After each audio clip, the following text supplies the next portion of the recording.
이사야서 19장 전체의 말씀을 보게 되면 참 은혜로운 말씀이 바로 이사야서 19장의 말씀입니다. 왜냐하면 대대로 이스라엘 백성들에게 걸림돌이 되었던 이 애굽조차도 하나님께서 구원하여 주실 것에 대한 약속의 말씀이 이사야서 19장 말씀에 나와 있기 때문입니다.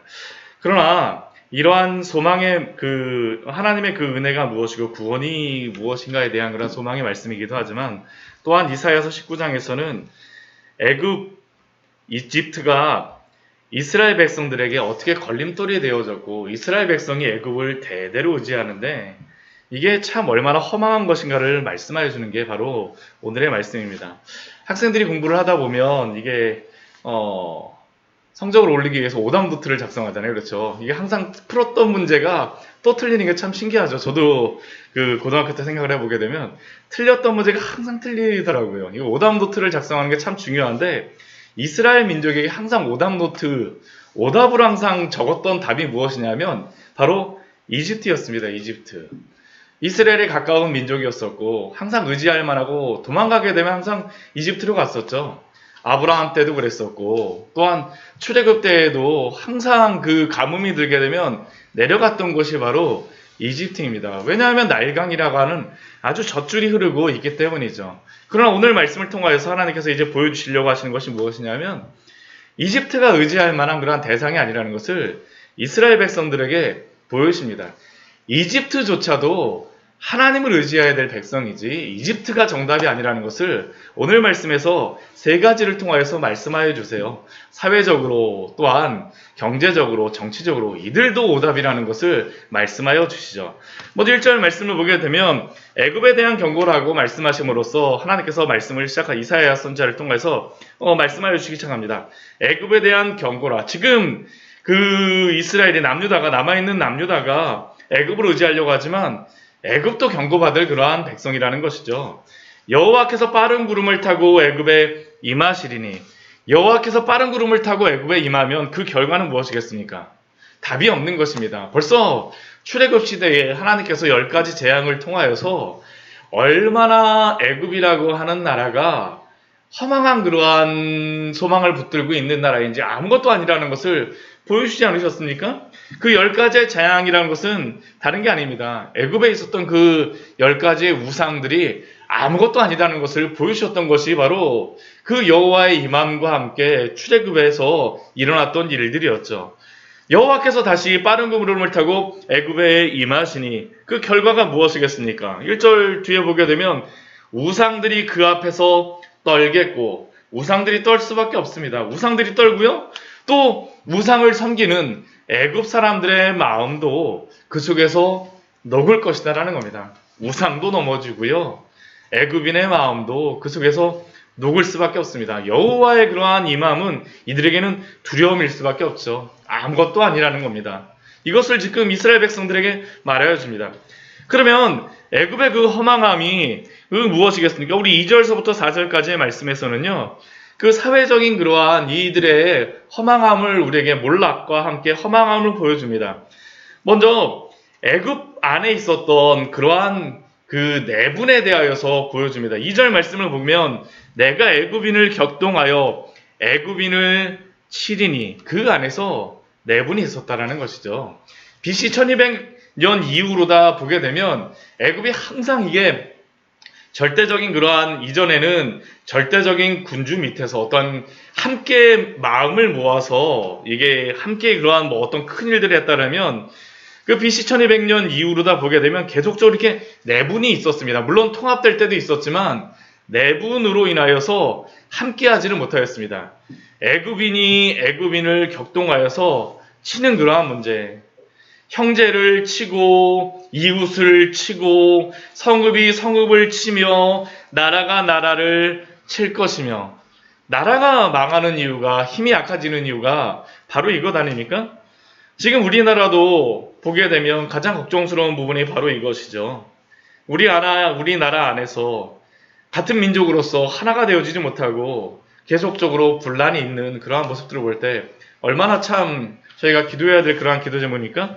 남과 북으로 갈려져 있는 상황에서 또 지방색으로 또 이게 이게 동서로 다 또 갈라져 있고요. 또 그 안에서도 세대로 나눠져 있고 정치 색깔로 나눠져 있고 애굽이 바로 그러한 것입니다. 애굽인들이 그 안에서 격동하며 서로가 서로를 의지하지 못하는 것이죠.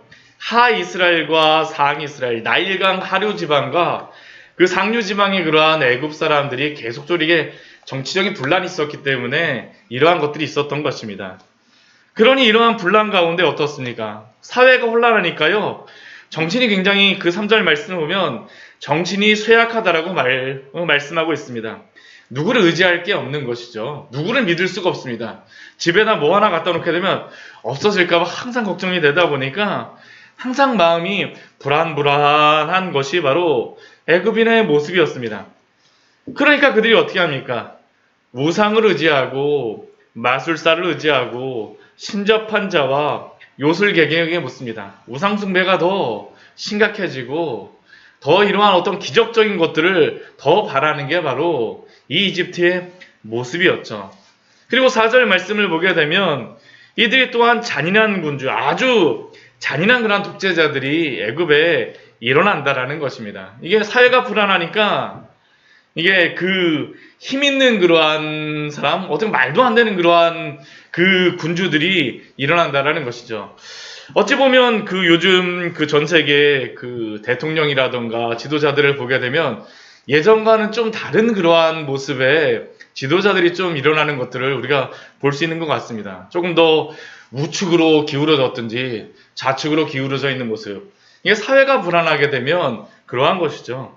이 애굽의 모습이 그렇습니다. 사회적으로 굉장히 불안한 것이죠. 이스라엘이 의지할 만한 나라가 아니라는 것입니다. 하나님께서 보여주시는 것이에요. 이스라엘 민족들에게. 우리 5절서부터 우리 10절까지의 말씀을 보게 되면 정치적으로 이들은 경제적으로 의지할 만한 그러한 것이 아니다라는 것을 또한 말씀하여 주십니다. 지금 이스라엘 백성들에게 들으라고 말씀하여 주시는 것입니다. 먼저 나일강의 그러한 물이 마를 것이다라는 것을 말씀해 주세요. 우리 5절서부터 우리 뒤에 말씀을 보게 되면 바닷물, 강들, 애국강물, 나일 언덕, 나일강 다 나일강에 대한 것이죠. 강의 물이 마르는 겁니다. 강이 잦아서 마르겠고 그러니까 그 나타나는 현상은 무엇이겠습니까? 나일강에서 악취가 나는 것이죠. 또 애굽의 강물들이 줄어들고 갈대와 부들이 시드는 그러한 일들이 나일강에 있다라는 겁니다. 이게 바로 나일강의 경제적인 그러한 어려움이 이집트의 애굽에 있다라는 것이죠. 이렇게 나일강이 마르게 되니까 그 다음 나타나는 게 무엇입니까? 우리 7절 말씀을 보게 되면 농사 짓는 것이 안 되는 것이죠.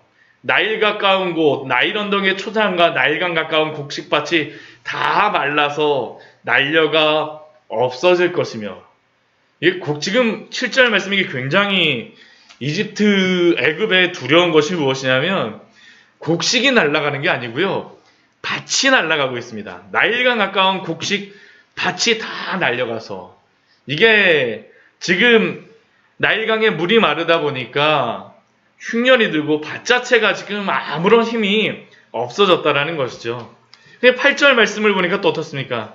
이게 어업도 지금 문제가 생깁니다. 어부들이 탄식하고 낚시 던지는 자도 슬퍼하고 그물을 치는 자는 피곤하고 어업도 지금 문제가 있다라는 것이고 우리 9절 말씀을 보게 되면 또 이 나일강에서 나는 또 이 세마포를 만드는 배를 만드는 그러한 식물이 제대로 잘 안 자라다 보니까 세마포를 만드는 자들과 배 짜는 자들이 수치를 당할 것이며 5절서부터 10절까지의 이 말씀은 결국은 경제적으로 어려워질 것이다라는 것을 분명히 보여주는 것입니다. 이 애굽이 의지할 만한 것이 아니라는 것이죠. 의지하지 말라라고 말씀하십니다. 요즘에도 제가 신문을 보다 보니까 요즘에 이집트하고 위에 에티오피아하고 이게 좀 문제가 생긴다고 그러더라고요. 큰 댐을 지으면서 에티오피아에 큰 댐을 지으면서 이게 문제가 생긴다는데 예전이나 지금이나 똑같습니다. 지금 이렇게 나일강에 물이 마르면서 이러한 일들이 있는데 어떻게 의지하겠느냐라고 지금 하나님이 남유다 백성들에게 지금 질문하시는 것이죠. 애굽이 어떠한지를 보여주시면서 질문하시는 것입니다. 우리 11절부터 우리 15절까지의 말씀은 정치적으로도 그들이 의지할 만한 백성이 아니라는 것을 보여줍니다. 정치적으로 불안해진다는 것은 결국에 지혜가 없어진다는 그러한 의미가 아닙니까? 우리 11절 말씀서부터 뒤에 보게 되면 소안의 방백이 어리석어졌다라고 말씀합니다. 이 소안은 이게 나일강 하류에 있는 그러한 도시로서 이곳이 굉장히 안정된 그러한 풍요로운 지역이다 보니까 또한 여기에서 지혜로운 자가 많이 났다라고 이야기하는데 그 방백들이 어리석어졌죠.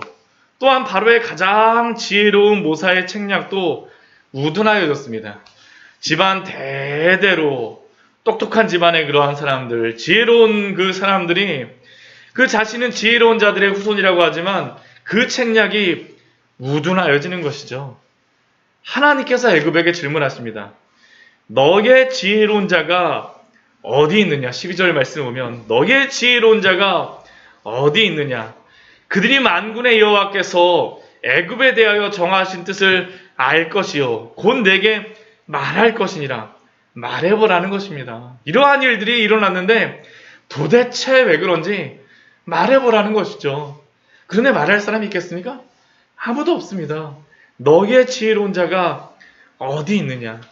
13절 말씀도 동일합니다. 소안의 방백들은 어리석어졌고 노베의 방백들은 이게 이집트의 그 전통적인 수도의 그러한 이름이 노비지 않습니까? 노베의 방백들은 미혹되었습니다. 어리석은 지혜를 따라가는 것이죠. 그들이 모퉁이 돌로서 기초와 같은 그러한 사람들이라고 하는데 오히려 그들이 어떠한 일을 행합니까? 애굽을 그릇가게 하였다라는 것이죠. 지혜로운 자가 아니라 이집트의 눈을 막아버린 사람들이 바로 그 지혜로운 자들이 되어버렸다라는 겁니다. 왜 애굽이 이러한 일을 당하게 했습니까? 우리 14절 말씀을 보게 되면 이것은 정치적인 그러한 결론으로서 나오지만 그 이유를 이렇게 말씀하십니다. 여호와께서 그 가운데에 어지러운 마음을 섞으셨으므로 그들이 애굽을 매사에 잘못 가게 함이 취한 자가 토하면서 비틀거림 같게 하였으니 하나님이 그들을 영적으로 어둡게 만들어 버리셨다라는 것이죠. 이집트가 그렇게 되는 이유는 하나님이 그들의 마음속에 영적으로 어두워졌기 때문에 그들이 참된 진리를 알 수가 없다라는 것입니다. 이러한 모습을 보면서 참 애굽이 얼마나 허망한지를 우리가 볼 수 있지 않습니까? 애굽이 그렇게 지혜로운 나라요, 큰 나라요, 안정된 나라요, 풍요로운 나라라고 하지만 하나님이 그 마음을 섞어버리시게 되면 아무것도 아니라는 것입니다. 오늘도 우리에게 말씀하시는 것이 무엇이겠습니까? 하나님이 우리의 눈을 열어주셔야 되겠죠. 우리가 이 나라를 위하여서도 이것을 위하여서 기도해야 되지 않겠습니까? 우리나라를 보게 되면 아마 5천년 역사 가운데에 가장 부강했던 적이 바로 이 시대라고 우리가 말하지 않습니까? 이렇게 잘 살고 전 세계에서 최고의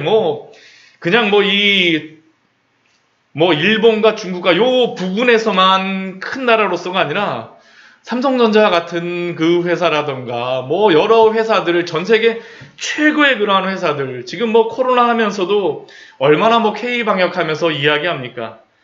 그런데 한편으로는 이렇게 부강한 나라가 되어졌고 또 최고의 그러한 기업들을 가지고 있음에도 불구하고 참 어리석은 그러한 시대가 바로 이 시대가 아닌가라고 생각을 합니다. 예전에는 이것은 절대 아니라고 이야기하였던 그러한 진리들에 대해서 그것을 진리라고 말하는 그러한 시대. 참 경제적으로는 부강하여질지 모르지만 굉장히 영적으로는 혼탁한 시대가 바로 이 시대이죠. 하나님께서 우리의 마음과 우리의 눈을 열어주셔야 될 줄 믿습니다. 믿는 자들의 눈이 열려져야 되지 않겠습니까? 하나님이 우리의 영을 맑게 하여 주셔서 맑은 그러한 생각을 가지고 우리가 당신의 일들을 감당하게 하여 주시옵소서. 저는 정말 이러한 것들을 볼 때 여러 가지 일들을 감당하시는 또 우리 위정자들, 또 정치인들, 경제인들, 그러한 사람들뿐만 아니라 우리가 또한 판단하는 그러한 모든 속에서 하나님이 우리를 열어주시기를 정말로 기도합니다. 장로님께서도 또 이제 법률 그거 하시는 것들, 말씀하시는 것 들으면서 정말 하나님께서 저는 지혜 주시기를 기도해요. 정말 얼마나 어리석은 시대입니까? 하나님께서 이 민족을 깨워주시고 바른 판단을 할 수 있도록 주여 인도하여 주시옵소서. 애굽의 이러한 일들이 정말로 우리 민족을 휩쓸어 버리는 것이 아니라 하나님의 그러한 영적인 그러한 깨워주심으로 말미암아 맑은 정신을 가지고 하나님의 일들을 감당하는 그러한 민족이 되어지기를 기도해야 되겠습니다. 15절 말씀을 보게 되면 애굽이 어떠한 존재인가를 말씀하여 주시죠. 이스라엘 남유다에게 말씀하십니다. 애굽에서 머리나 꼬리며 종려나무 가지나 갈대가 아무 할 일이 없으리라. 머리건 꼬리건 종려나무 가지건 갈대건 아무 할 일이 없으리라. 쉽게 얘기하면 애굽은 갈대지팡이라는 것이죠. 갈대지팡이 무슨 힘이 있겠습니까? 무엇을 의지하겠습니까? 하나님만이 우리의 참된 도움이 되시는 줄 믿습니다. 헛된 도움인 애굽을 찾아가는 것이 아니라 갈대지팡이와 같은 그 애굽을 짚고 서는 것이 아니라 하나님을 의지하라고 오늘도 우리에게 말씀하여 주심이 아니겠습니까? 오늘도 우리 주 예수 그리스도 참된 구원을 주신 그 그리스도 안에서 세상을 의지하는 것이 아니라 하나님만을 바라보며 예수 그리스도의 그 십자가만을 바라보며 살아가시는 우리 귀한 성도님들 되시기를 축원합니다. 같이 기도하도록 하겠습니다.